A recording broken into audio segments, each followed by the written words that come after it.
Si tu es skinny et que ça fait déjà quelques temps que tu essaies de prendre de la masse, tu as sûrement déjà vécu cette situation où tu arrives à prendre quelques kilos de masse musculaire, mais que tu repères très rapidement derrière.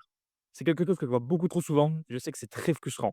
Dans cette vidéo, on va décortiquer pourquoi ça t'arrive, et surtout je vais t'expliquer comment faire pour éviter que ton poids ne fasse le yo-yo et que tu redeviennes maigre à chaque fois. Alors que toi, ton objectif, c'est de devenir plus musclé et plus massif, que ce soit pour avoir plus confiance en toi, pour l'aspect relationnel ou professionnel. Pour commencer, le yo-yo, ce n'est pas un échec personnel. Prendre quelques kilos, puis les reperdre rapidement, c'est quelque chose qui est ultra courant chez les gars maigres. Et c'est très rarement dû à un manque de motivation ou un manque de discipline. En réalité, c'est simplement que tu ne t'y es pas pris dans les bonnes conditions et avec le bon cadre. Donc le problème, ce n'est pas toi, mais c'est la structure que tu as utilisée dans ta prise de masse. Beaucoup vivent ça comme un échec, alors qu'en réalité, il suffit d'ajuster le système que tu as utilisé, donc au niveau de l'alimentation, de l'entraînement et du suivi, pour que ton corps accepte sur le long terme ta transformation physique. L'erreur numéro un que je vois pratiquement tout le temps, c'est de penser transformation physique en mode sprint et pas en mode marathon. Il y en a énormément qui se fixent un objectif de poids à atteindre, mais sans penser à la suite. Et donc, une fois que le poids est atteint, déjà, c'est une bonne chose parce que beaucoup n'arrivent même pas à atteindre cet objectif. Mais une fois que tu l'as atteint, ton cerveau va se dire, c'est bon, objectif validé. Et donc, naturellement, tu vas te relâcher un peu. Le problème, c'est que toi, tu as tout basé sur l'atteinte d'un chiffre, mais pas sur le maintien d'un nouveau mode de vie. Résultat, tu vas reperdre les quelques kilos que tu as gagnés parce que ton cerveau il s'est dit qu'il avait déjà validé son objectif. Donc, au niveau de l'alimentation, tu vas manger un petit peu moins parce que tu dis que de toute façon, tu as déjà réussi ta prise de poids. Au niveau d'entraînement, en général, les gars continuent toujours à s'entraîner parce que bien sûr, quand tu as pris du muscle, tu veux le garder, mais ils vont y aller de manière un peu moins intensive, ils vont y aller de manière un peu moins régulièrement. Et donc, forcément, tu vas perdre un petit peu ce que tu as gagné parce que tu n'as pas de plan pour le maintenir. Et bien souvent, malheureusement, tu perds plus vite que ce que tu n'as pris.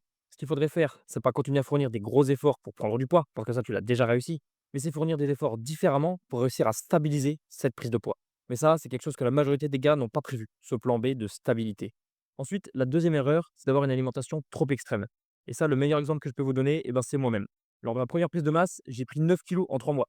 Donc là, on peut se dire que c'est super, hein, c'est une très grosse progression. Mais le problème, c'est que j'avais un plan alimentaire qui était beaucoup trop intense. Je me forçais régulièrement à manger et j'avais un surplus calorique qui était vraiment démesuré. C'était vraiment n'importe quoi. Le résultat, après ces 9 kilos en 3 mois, le mois suivant, j'ai perdu 3 kilos. Et j'ai vraiment galéré à les récupérer. Vraiment, j'ai mis plusieurs mois pardon, à reprendre ces 3 kilos et à reprendre encore du poids par la suite. Parce que j'étais un petit peu dégoûté de la nourriture. J'avais vraiment un plan alimentaire qui était clairement pas tenable sur le long terme. Et c'est justement ce piège-là dans lequel tu ne dois pas tomber toi. C'est que le corps, en fait, il a besoin de temps pour s'habituer. Et avec une alimentation trop extrême, il n'a pas le temps de s'y habituer justement.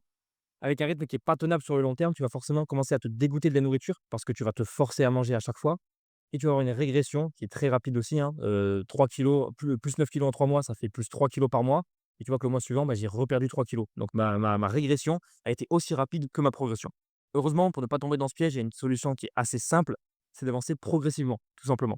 Par exemple, de mon côté, si j'avais pris 9 kilos en 4 ou 5 mois au lieu de 3 mois, d'un côté, ça aurait été plus facile parce que j'aurais eu besoin de moins manger, de moins me forcer et puis surtout, ça aurait été plus stable parce que, si j'avais pris ça en 4 ou 5 mois, j'aurais sûrement réussi à garder ces 9 kilos et j'en aurais pas reperdu 3 directement après et j'aurais pas encore galéré pendant plusieurs mois à les récupérer.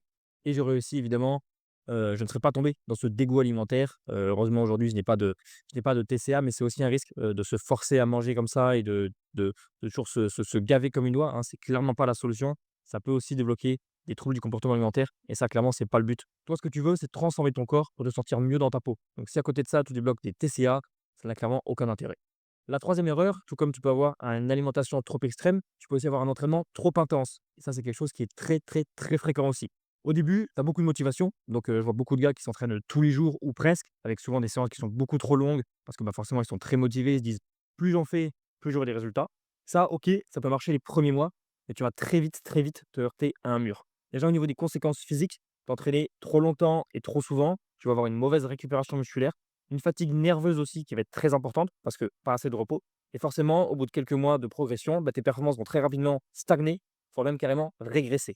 Et au niveau des conséquences mentales, c'est souvent là aussi que vient ta perte de poids. Comme tu vois que tes performances stagnent ou régressent à la salle, tu vas avoir une grosse démotivation. Tu vas forcément faire aussi moins attention à l'alimentation à côté. Tu vas moins t'entraîner parce que de toute façon, tu vois que tu stagnes, ça ne sert plus à rien. Et donc, tu vas commencer à baisser en performance, baisser en motivation et baisser au niveau de ton poids. Et ça, tu vois, quand je te disais tout à l'heure que ce n'était pas de ta faute, en fait, c'est pas un problème de motivation ou de volonté. Justement, tu avais trop de motivation au début, en fait. Mais c'est simplement une réaction normale de ton corps face à un système qui est tout simplement trop extrême et qui ne peut pas être maintenu sur le long terme. L'erreur numéro 4, c'est d'attendre le bon moment. Si toi, tu as attendu que tout soit parfait pour lancer ta prise de masse, donc avoir plus de temps, avoir moins de stress, avoir plus de motivation, tout ce genre de choses, forcément, tout ce que tu as mis en place, bah, c'est valable que pour une période qui est temporaire dans ta vie, que pour ce moment parfait. Le moment parfait, on est bien d'accord qu'il ne dure pas éternellement. Forcément, à un moment, bah, tu vas peut-être reprendre le boulot, ou alors tu vas avoir plus de stress dans ta vie, ou alors tu vas avoir des moments, forcément, la motivation, elle est jamais à 100%, ça fluctue. Et donc, dès que ce moment parfait, en fait, il s'essouffle, et bah, tu peux plus maintenir le système que tu as mis en place, et donc tout s'effondre. Tu as moins de temps pour aller à la salle, moins de temps pour faire attention à ton alimentation, et forcément, tout ça, ça impacte ton poids, et les résultats que tu as pu avoir en termes de prise de poids, et bah, tu vas le reperdre. Ce qu'il vaut mieux faire, c'est créer une structure qui s'adapte à ton rythme de vie au quotidien et pas simplement un contexte idéal, mais qui est éphémère et qui va durer seulement quelques mois. Pour résumer un peu ces 4 erreurs, en fait, le principe fondamental à retenir, c'est que si ta transformation physique, elle n'est pas compatible avec ton rythme de vie, avec ton mental au quotidien, pas simplement sur une période donnée, et à tes besoins caloriques globaux généraux, bah, tu reviendras toujours forcément à ton point de départ. En fait, c'est simplement mathématique. Si ton système n'est pas adapté à ta réalité quotidienne, tu ne peux pas le tenir dans la durée. Et maintenant que tu as compris les 4 erreurs les plus courantes qui font que ton poids fait le yo-yo, je vais te présenter cette fois-ci la stratégie anti-yo-yo pour éviter de faire ça. La première chose à faire, c'est d'abord de mettre des bases vraiment solides. Avant de commencer à tout changer avec des surplus caloriques, à t'entraîner comme un fou, fais d'abord des routines simples, mais sans changer tout d'un coup. Il faut que ça s'instaure comme ta nouvelle normalité. Ensuite, la deuxième étape, que j'appelle l'encrave, c'est de laisser le temps à ton corps de s'habituer avant d'augmenter. C'est-à-dire que ces bases solides et ces routines simples, il ne faut pas que tu les mettes en place juste en quelques jours. Il faut vraiment que ce soit sur plusieurs semaines. Alors, je ne te dis pas non plus de faire ça sur des mois et des mois. Le but, c'est pas non plus de perdre du temps dans ta prise de poids, mais au moins sur 2 ou 3 semaines pour que ça devienne réellement des bases. Comme je t'ai dit, il faut que ce soit ta nouvelle normalité. Donc, avant d'essayer d'augmenter ce que tu fais, assure-toi d'abord que ces bases sont vraiment solides. Le but, c'est que s'il y a une période un petit peu de chaos qui arrive dans ta vie, avec plus de stress, avec moins de temps ou ce genre de choses, eh ben, tu puisses retomber sur ces bases. Il faut qu'elles soient suffisamment solides pour que tu puisses justement rester à ces bases-là et pas repasser en dessous comme ce que tu faisais avant. Ça va te permettre peut-être pas forcément de continuer à progresser, mais au moins de rester à stagner à ton niveau actuel et pas de reperdre tout ce que tu as pris.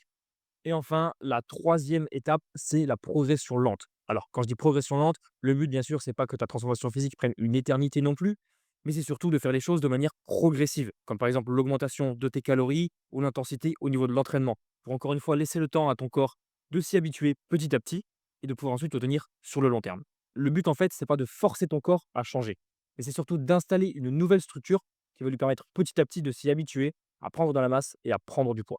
Et ça, justement, cette structure dont je te parle, qu'il faut vraiment installer pour réussir ta transformation physique, c'est exactement ce qu'on voit et ce qu'on applique dans la méthode du bœuf. Donc, c'est la méthode que j'ai créée et que j'enseigne à toutes les personnes que j'accompagne, qui leur permet de prendre entre 5 et 10 kilos en moins de 6 mois. Si tu veux tout savoir sur cette méthode, je t'ai laissé un lien dans la description. Tu as juste à cliquer dessus pour avoir toutes les informations à ce sujet et tu peux même réserver un appel avec moi pour en savoir encore plus. La règle d'or à retenir absolument, et c'est une phrase que j'aime beaucoup, c'est qu'il vaut mieux être à 80% tout le temps qu'être à 100% la moitié du temps.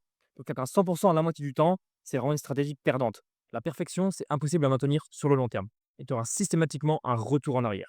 En revanche, être à 80% tout le temps, ça, c'est une stratégie gagnante, avec des entraînements plus courts, mais toujours aussi efficaces, si jamais tu as moins de temps ou plus de stress dans ta vie. Une alimentation qui est toujours adaptée à ton rythme réel, donc si tu as des déplacements avec ton boulot ou si tu as d'autres contraintes à ce niveau-là, et surtout qui est tenable sur le long terme. C'est ça qui fait toute la différence. Ce que je te conseille aussi, très important, c'est de ne plus voir ton poids comme un objectif final.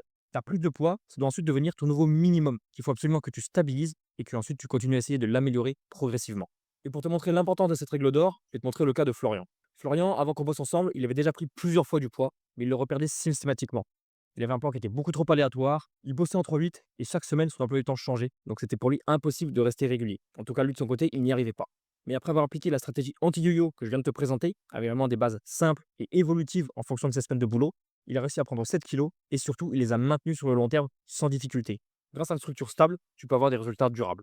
Donc si actuellement ton poids fait le yo-yo, ce n'est pas parce que ta génétique te ramène toujours au même poids. Tu n'es pas condamné à rester toute ta vie un homme maigre. C'est simplement parce que jusqu'ici, tu as toujours essayé de changer ton corps, mais sans changer le cadre autour. Une prise de masse qui dure, c'est pas une période intense. C'est une structure que tu peux tenir, même quand la motivation baisse, même quand ta vie reprend son rythme normal. Mais tant que tu chercheras des solutions extrêmes, ton corps reviendra toujours en arrière. Mais si tu construis quelque chose de stable, ton poids va augmenter et surtout tu vas le garder. Maintenant, tu n'as plus aucune excuse pour faire le yo-yo avec ton poids. Et si tu veux savoir comment bien gérer ton alimentation et ton entraînement, je t'invite à checker ces deux vidéos-là.